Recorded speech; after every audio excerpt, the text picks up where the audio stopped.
Hi everyone, today we'll talk about pump graphs and their components. These pump graphs are used for all type of hydraulic pumping. So without further ado, let's get to it. You can see the main component of a basic hydronic pump graph. The horizontal line is flow in gallon per minute or lira per second or meter cube per hour and so on, while the vertical line is head, usually in either feet or meter. The lower curve is called the system curve, which represents the relation between head and flow.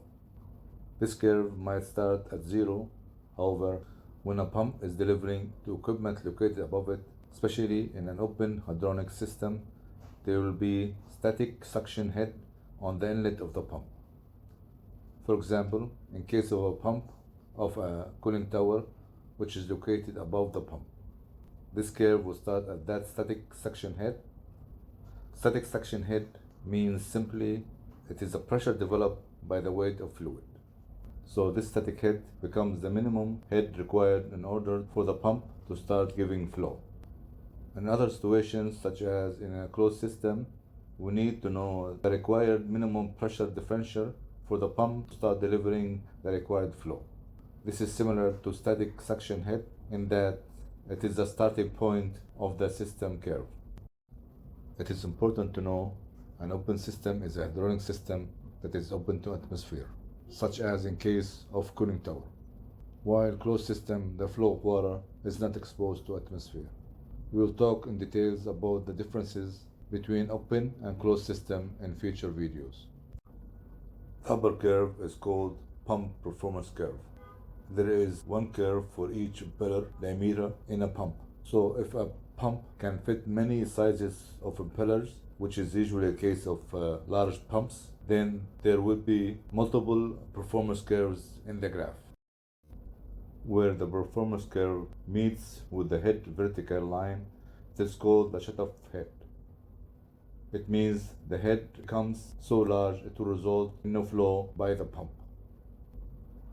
The intersection of performance curve with the system curve is where the operating point lays at.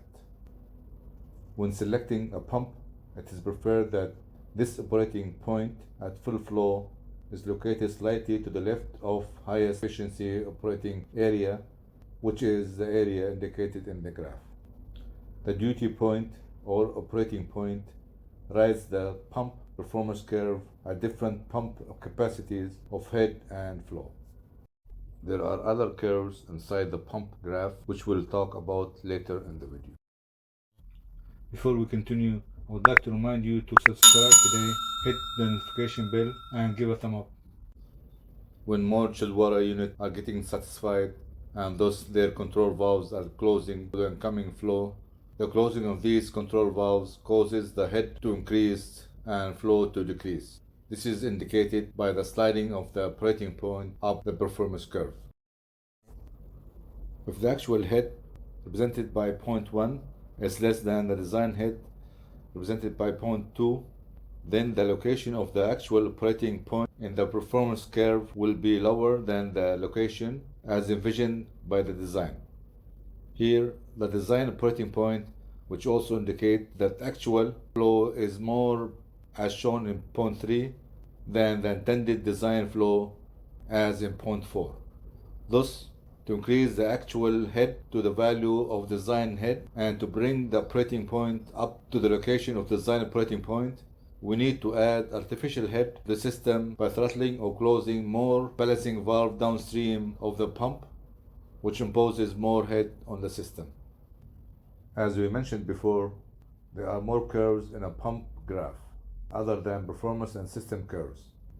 These curves are horsepower curve, which indicate the required pump motor horsepower. Efficiency curve, it is the relation between theoretical power and actual mechanical power input. NPSHR curve. NPSHR stands for net positive suction head required by the pump, which is either in feet or in meter. It is the required difference between suction head and liquid vapor pressure available at the suction flange of a pump. actual available NPSH must be either equal or greater than the required NPSH in order to allow fluid to flow into pumps. Otherwise, cavitation will occur. Each of these curves has multiples in the pump graph as shown in the illustration.